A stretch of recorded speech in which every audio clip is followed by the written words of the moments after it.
Сәлеметсіздер ме? Бүгін бізде кейіпкер Айдары, бүгін бізде қонақта Фатирзинова Руфина ханым. Руфина ханым, қош келдіңіз. Бүгінгі көңіл-күйіңіз қалай? Сәлеметсіз бе, жақсы.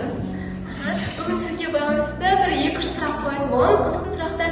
Ең бірінші сұрағым осы бұрын орта мектебінде жұмыс жасап жатқаныңызға қанша уақыт болды?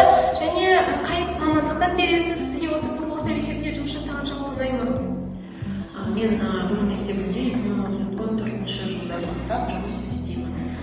Бұрын мектебіне кіргенде бастауыш сынып мектебінде жұмыс атқарғанмын. Қазір мектепалды дайындық мектебінде жұмыс атқарамын. 6 жыл болды. Демек, сіз бастапқы 6 жылда бастауыш пәніне сабақ беріп, қазір одан кейін мектепалды даярлыққа ауыстыңыз. Одан кейін ауыстым. Менің 11 жыл стажым бар. Өзі керемет. Категориям педагог модератор. Қазір келесі жылы сарапшыға бердім. Руфина ханым, мен сізге қазір сіздің деңгейіңізге байланысты 10 орысша сөз айтсам, сіз маған соны қазақша аударып берсеңіз. Бір сөз, воспитание.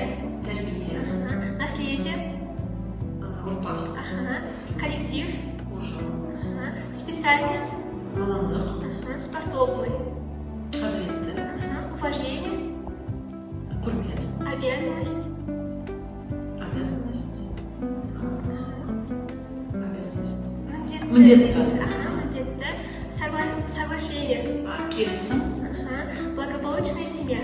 Берекелі отбасы. Өте дұрыс, рахмет сізге көп. Тағы сізге қойғым келген сұрақ, сіз қазақ тілін қай деңгейде білемін, меңгердім деп есептейсіз өзіңізді? Мен орташа білемін. Сізге қоғамдық ортада бір кісілермен сөйлескенде немесе дүкенге барғанда қазақ тілі қажет болған кездер болды ма? Болды. Қазақша сөйлеймін. Жиі қолданамын. Руфина ханым, бүгін бізге сұхбат беруге келгеніңізге көп рахмет. Келесі кездескенше сау болыңыздар. Сау болыңыздар.